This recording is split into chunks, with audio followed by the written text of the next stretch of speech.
A very good morning to you and welcome to the Idea Morning Digest here on Idea Television. My name is Cynthia Passy and of course I am never alone on the Idea Morning Digest, and today, yes, you'll be seeing a new face. I like that smile.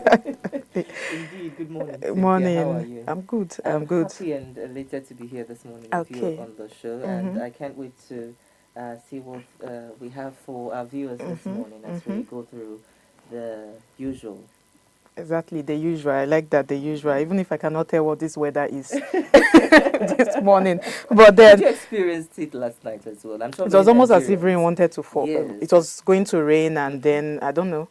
It was as if the heat, There was, everything all yes. together. I think we have to formulate a new name for that, for this weather. What do we call it? We think about it. After the show. Well, good morning Okay, to good you, morning. This is viewers. how we start our morning here on the Idea Morning Digest. If you like things we do around science, technology, entrepreneurship, business, innovation, all of those things that drives development, this is the right place to be. But before that, let's go through the headlines we, have for today. And the first news we'll be bringing your way this morning is that Nigeria cites budget delay as power is caught at Pretoria mission. I think this news has been going on for a while since yesterday. And then federal government warns of rising health risks from greenhouse gas emission. And then lastly, we'll be seeing how Cameroon introduces fully subsidized student insurance across state universities. Well, let's take a quick break, and when we are back, the show begins proper. Stay with us. Facebook wasn't the first thing I built. I also built chat systems and games, study tools and music players, and I'm not alone. J.K. Rowling got rejected 12 times before she finally wrote and published Harry Potter. I don't know how to build a dam. I don't know how to get 1 million people involved in anything. Well, let me tell you a secret. No one does when they begin. Ideas don't come out fully formed. They only become clear as you work on them. You just have to get started. Number 2, advanced neurotechnology beyond BCIs. Brain-computer interfaces grabbed headlines when Neuralink implanted its first chip in 2024. But neurotechnology is much broader. Researchers are testing non-invasive brain stimulation to treat depression and PTSD, while companies like Kernel are developing helmets that can monitor brain activity with unprecedented detail. Clinical trials are exploring personalized brain therapies for epilepsy and Alzheimer's. In 2023, the U.S. NIH launched its Brain Initiative 2.0, investing billions in advanced neurotech. By 2026, these innovations could expand from medical use into wellness and cognitive enhancement. Number 6, 6G networks and beyond. 5G is still rolling out worldwide, but work on 6G is already in motion. South Korea, Japan, and Finland are leading trials, with commercial deployment expected around 2030. 6G aims to use terahertz frequencies to deliver speeds up to 100 times faster than 5G and latency as low as 100 microseconds. That's fast enough to support real-time holograms, autonomous fleets, and massive IoT ecosystems. The ITU has begun setting 6G standards, while companies like Nokia and Samsung are actively developing hardware. By 2026, early 6G pilots will give us a glimpse of the post-5G world. Number 6, digital twins for cities and industries.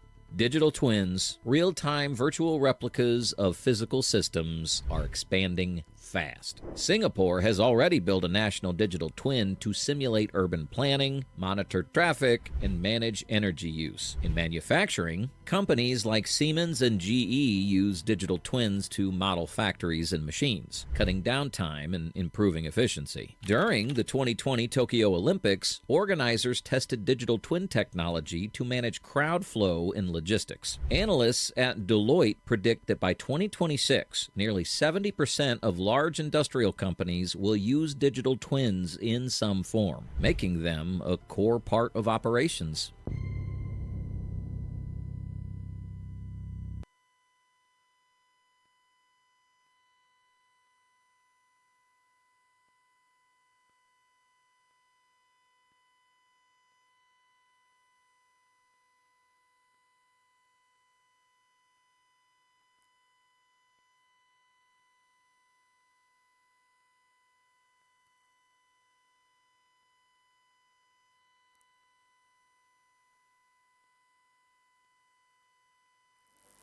Welcome back to you, viewers, on Idea Morning Show on Idea Television. I'm Adewale Olashopo. We begin our coverage this morning focusing on Nigeria's mission in South Africa. Nigeria's High Commission in Pretoria, South Africa, had its electricity disconnected on Monday after the city of Tshwane cut power over unpaid utility bills. South Africa's Tshwane municipality confirmed the action, saying the Nigerian mission owed for services. Nigeria's Ministry of Foreign Affairs blamed the outage on delays in the passage of the 2026 national budget, saying fundings had not yet been released to foreign missions. The ministry says it's engaging South African authorities to settle the arrears and restore power, noting that budget delays can leave overseas missions without operating funds. The incident has also renewed concerns over Nigeria's mission operating without substantive ambassadors, including in South Africa.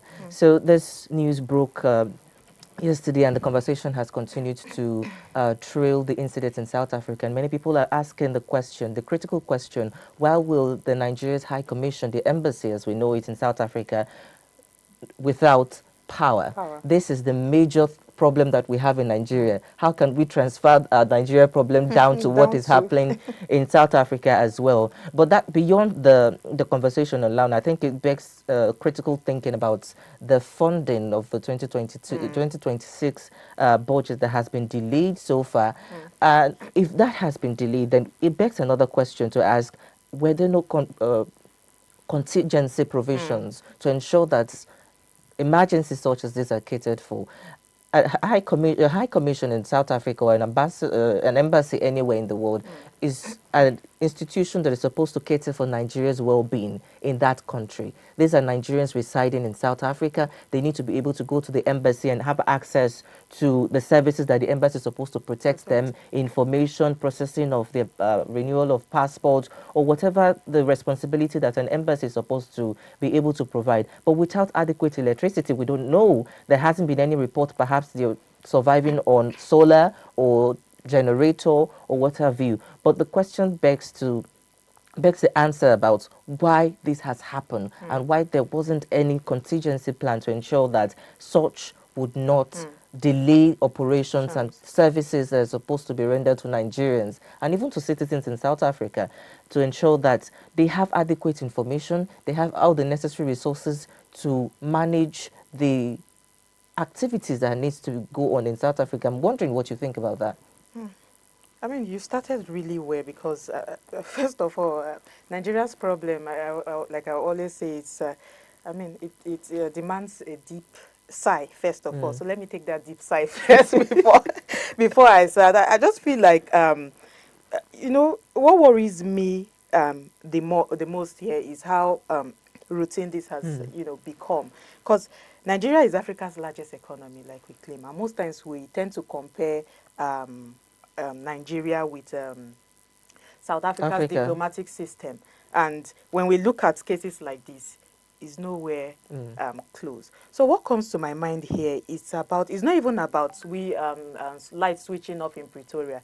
It's more about how Nigeria runs its foreign service for me, because missions abroad needs to learn how to generate income as well for themselves. But we are not seeing that case here. It means that Nigeria is depending on money to come from Abuja, and then if budget stalls, because budget has been shifted, the appropriation bill has been shifted to, the next hearing is for April, if I'm not mistaken. So it means that we have to wait until budget is approved before we can send something there. So all of these things are quietly eroding trust, in, especially when it comes to foreign trade, especially when it comes to how people depend on. I mean, for a very long time, we have had a vacuum in that space with having foreign ministers, and now see what we are seeing. These are some of the reasons why we stall in this aspect. So I just feel like we should begin to think about how, first of all, there's also a reputational cost here before I even move further. There's also a reputational cost because that we don't mostly talk about.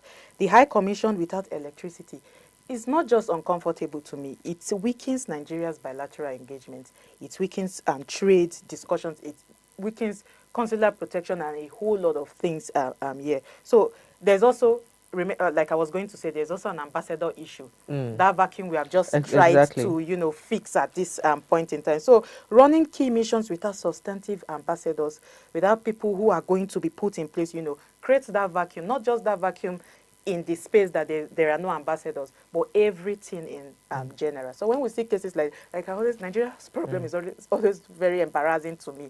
Very, very embarrassing. I think this is one of them. This is very, very so diplomacy, we should understand that it's not personal. It's not personal at all. So when we think of all of these things, we have to think about representation. We have to think about what our country is missing. I mean, what are we going to, you know, this is how we are presenting Nigeria to the rest of the world. Imagine. So I just feel like we should do better, and budget delays should not be a problem when it comes to foreign bodies like this. Foreign agencies should learn how to generate income for themselves. But then, I think you've raised a lot of salient points, and one of which is how do we ensure that adequate funding is provided to our foreign missions across the world? Are they making money?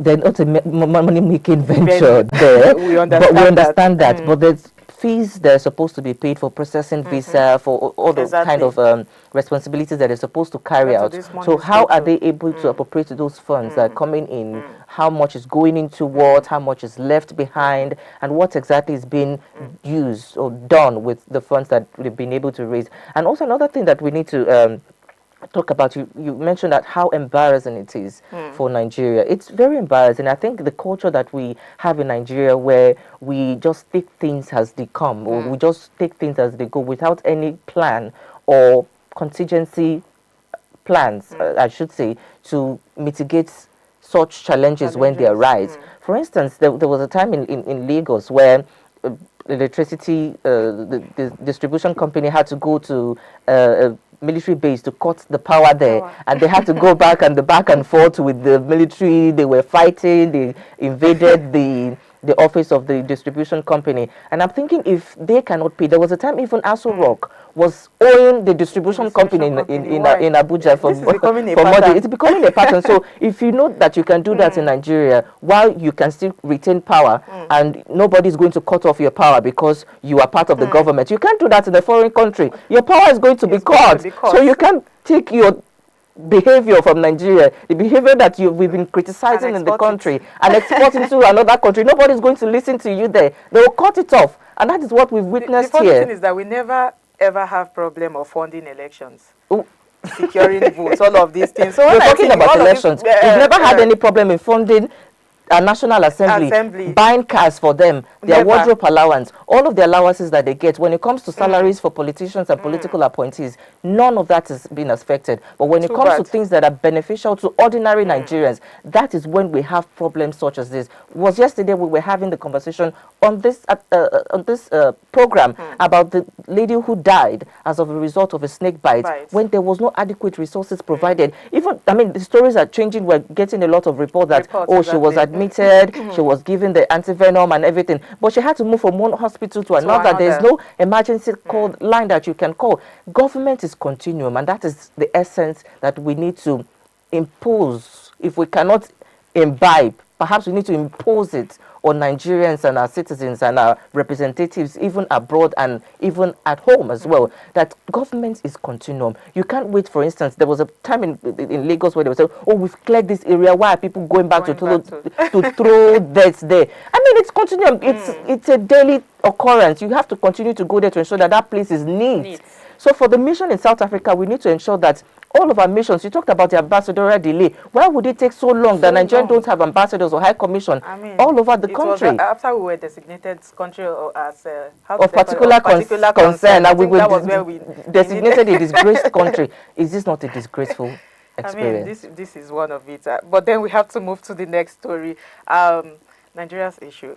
But then Nigeria's federal government has raised the alarm over a growing public health threats linked to greenhouse gas emissions, warning of increasing cases of respiratory illnesses, cardiovascular diseases, and other environment-related conditions.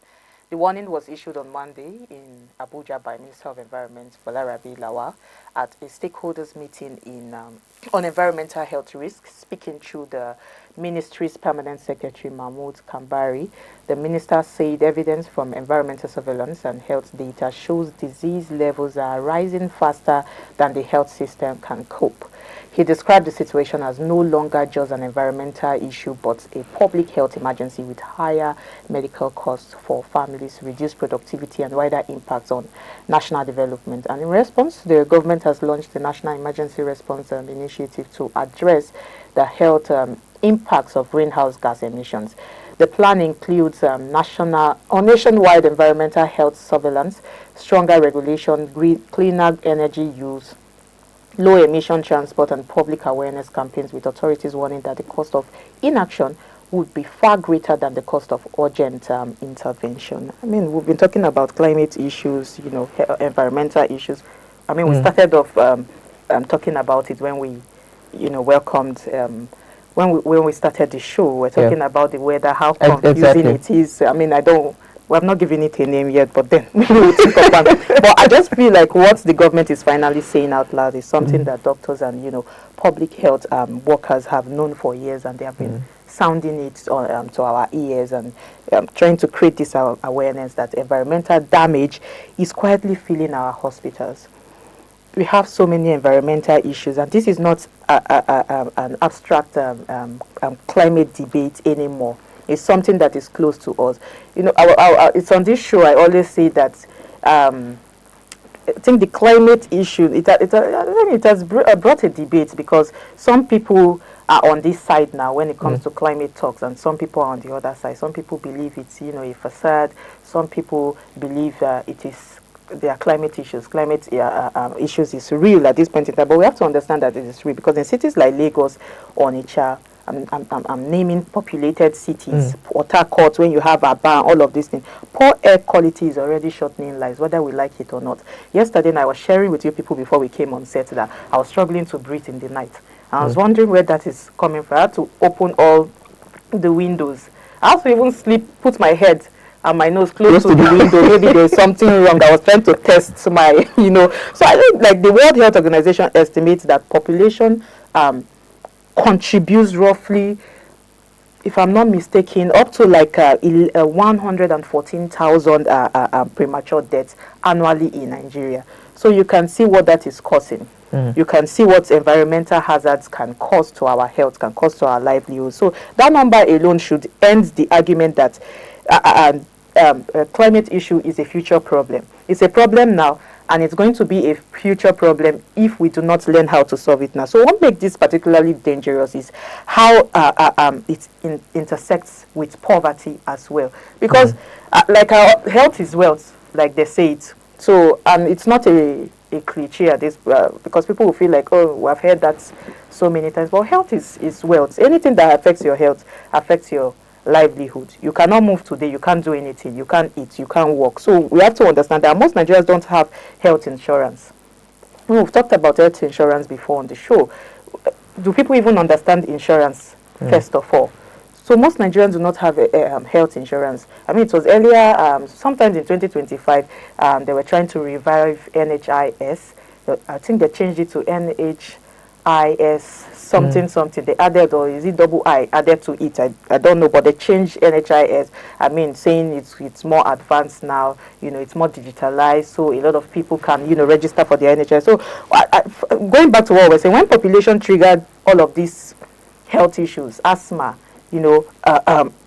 health diseases, or coughs here and there, catarrh, it will run dry our pockets as well. So we have to understand all of these things and see how we can meet to climate mitigation as early and as fast as we can. So I like what the government is doing here, first of all. First of all, they are bringing it to our awareness, and they are telling us, this in essence is just telling us that they are aware of the problem, they are aware of what people are going through, and then they have to create awareness about it, and that is the first step, to go. So let them think of surveillance systems, like it is mentioned there. Let them think of, cleaner transports. Let them think of, but another thing again, we talked about costs yesterday, and I think Nigeria signed an MOU to starts producing EV, that's electric vehicles. But I'm just thinking, if Nigeria start producing it, can people afford it? We struggled with even accessing CNG. We struggled with even, I'm not talking about the cost now to even transition your car to CNG. I'm talking about even those that transitioned. Can they even afford it? How many stations were in place for people to, get CNG gas? So Nigeria already has environmental issues, and we also have environmental laws. But the question is whether industries, whether transport units, whether everybody, even the government agencies, will be compelled to comply to these laws, not just advised to. We have to be compelled to, because Nigeria, I think at this point, we need strict hands for so many things. But I don't want to dwell too much on this because it's climate issue, and everybody knows when it's climate issue. Yes, you can see how I'm just nodding my head too. But you've raised many salient points, and I think this is a situation where I think we're caught up in a conundrum because we're looking at what we can afford to what has become a problem for us in this country. Climate issue is a global issue. It's not only situated to Nigeria. We've seen how it's been affecting countries, even countries close to the equator as well. It's affecting them badly. We look at Russia, look at China, look at all over the continent of the world. It's affecting them. But when it comes to Nigeria, we need to look at our own peculiarities. This is a conundrum for us. I mean, you mentioned that you like what the federal government is doing. I can say that I like it too, but awareness is not enough. Talking about it is not enough. Setting up committees is not enough. How we actually addressing the root problem of this issue, and that is poverty. Because when you look at greenhouse gas emissions, what are the causes of it? People are using fossil fuel. People are not transitioning to renewable energy like solar, like wind. Because they can't afford even gas, which is far better than other fossil fuel.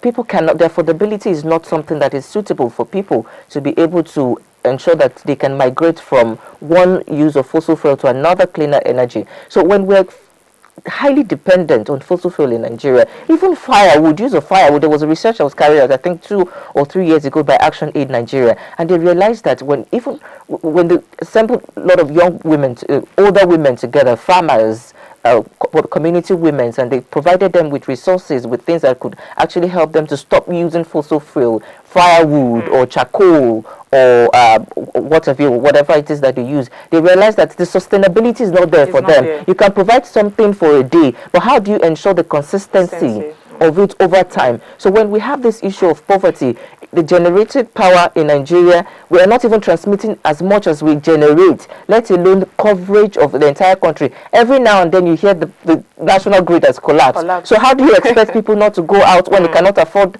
the use of gas or use electricity to cook? They go back to firewood, they go back to charcoal. We burn fossil fuel through our cars, through, you talk about CNG. I mean, the momentum has really ebbed away in Abuja for a dive down. It died in natural death. We're not seeing long queues again because it is not sustainable. You talked about the MOU that we signed with China to ensure that we assemble or manufacture whatever the English that they will whether it's manufacturing or assembly. If they should start, then how many charging points do we have in Nigeria? Do we have stable electricity to ensure that these charging stations can adequately charge? Imagine going from here to Ibadan, from Abuja to Ibadan, and you have to go through many rural areas without any charging points. Imagine your car breaking down or you have to fix it. How do you ensure? So all of these resources have to be put together to ensure that we can be able to sustain this transition. And we also need to, when I mean about the problem has to be solved locally. We need to look at local interventions. Signing treaties and going for international conferences and making pledges, those are wonderful things. We're trying to see how we can collaborate with international bodies to ensure that we can support with the resources that we have and those that can come in from overseas or abroad or international institutions. But when it comes to implementing it in Nigeria, what are the peculiarities that makes us different from even Cameroon or from Niger or from any of our West African neighbors, let alone to talk about international bodies? When you look at China, China is one of the largest largest producer of EV vehicles in the world. They are transitioning into sustainable energy consumption in their country, while they are still one of the largest consumer of fossil fuel in the country. But they are making, they're balancing the equation. They are trying to see that they are putting a lot of resources together. When if it comes to solar, they're installing as far as the whole world combined in a year. They can make that installations, and we are putting tariffs on the importation of solar and wind power into Nigeria. So imagine we're having a problem. We're combining to our problem. And we're talking about it. Continue to have committees, set up working groups, global forums, global forums, and signing treaties and all of that. All of that will not solve our problem until we begin to think about the local issues that we have. How can we solve poverty? We call ourselves the giants of Africa. Our GDP has gone down drastically. Many people have been plunged into poverty. How can they be able to afford CNG? How can they be able to afford solar? How can they be able to install that in their own homes? And when we're even talking about this, I mean, there's as much as ordinary citizens can do. The government still retains the most responsibility to ensure that we phase out the use of fossil fuel in Nigeria and continue to implement policies. Not only implement policies, but how do we ensure that ordinary people are faring well? We talked about the issue that we've raised here is the issue of health. When it comes to this, it's affecting people's health. They are spending more money that they should be using to sustain their life on health issues. How do we manage Cancer is on the rise, lung issues. I mean, you've mentioned the endless list of the health challenges that arises from this issue that we've mentioned. But when we look at this, that's why I said this is a conundrum. How can we ensure that we are not shooting ourselves on the foot while we're trying to solve our problem, to ensure that we have adequate power supply, while we're also ensuring that people's health are prioritized? Healthy living, health is wealth, just like you mentioned. But Very it's important. a conversation that has to continue. Exactly, it has to continue. It doesn't end here. But then we have to take the last story we have here and move into Cameroon. I'll see that Cameroon's Ministry of Higher Education has signed a new agreement to provide health and accident insurance for students at 11 state universities. The deal, signed on Friday with an insurance consortium led to Zenith Insurance and Lot Consulting Assurance, will cover medical treatment in public hospitals and approved health facilities. Under the scheme, the insurance will be fully subsidized, with the ministry paying 40% of the cost and state universities covering the remaining 60%. The agreement also includes support to improve equipment and services at university health centers, and the cost of the policy was not disclosed. The ministry says the initiative is aimed at improving access to health care for students and supporting the country's push towards universal health coverage at a time when social protection remains limited for much of the population. I think we'll just talk about this quickly, very brief, because time is not on our side. And I feel like, first of all, this is one of those, should I say, policy decisions that looks very minute, very small, but it has a ripple effect if we look at it very well, because Cameroon has quietly done something many African countries talk about but avoid executing, and this is it. I mean, we just spoke about insurance in the other news, in the health news, and now coming down to students, recognizing students as vulnerable group and looking for ways to protect them is what the Cameroon government is doing here with this. So university students are most time assumed as how should I put it, young and healthy. You know, when it's most it's as if when people see young people, it's as if all young people are very healthy, they are good to go. I mean, especially in Nigeria, you hear when you say headache, you hear a young man like you, a young woman like you, and all of those things. If you have a blood pressure, why are you having the blood pressure? I mean, how old are you? How old are you? You get all of those things. But yet we keep seeing accidents, we keep seeing untreated infections, we keep seeing mental health crisis, most especially in this time. Mental health crisis, you know, all of these things are becoming very common on our campuses. We are seeing it showing in our young people, especially where healthcare access is very patchy, like most places in Africa. So we have to look at this thing. And first of all, by fully subsidizing student insurance is very important. I mean, I mentioned that we talked about it in the other news. How many people in Africa knows about insurance? And then the Cameroonian government is now coming to say we are removing all of those barriers, which is the fear of cost, because that is what insurance does. Remove that fear of cost. You are not going to pay too much. And that is what the Nigerian government has said they have been doing a long time with the NHIS. I don't know where we are now with that, because people are still paying fortunes for healthcare services. So when healthcare is, prepared like this, it helps people, especially students who are struggling with a lot of things. Some parents are struggling to send their children to school. Some students are sending themselves to school. So I think it's helping to,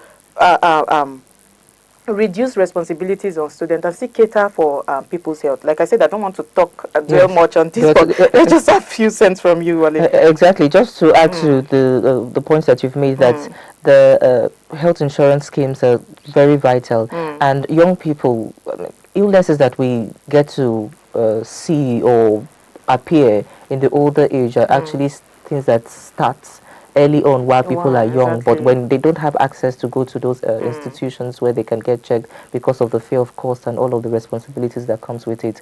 But still coming back to Nigeria, because I'm very particular about this country, we need to rebuild trust in our insurance scheme in Nigeria. When you go to the hospitals and the HMOs are saying, oh, this is not covered, that is not covered, or we pay 60% out of it or 70% out of it, that is a breach of trust, because I'm paying for something.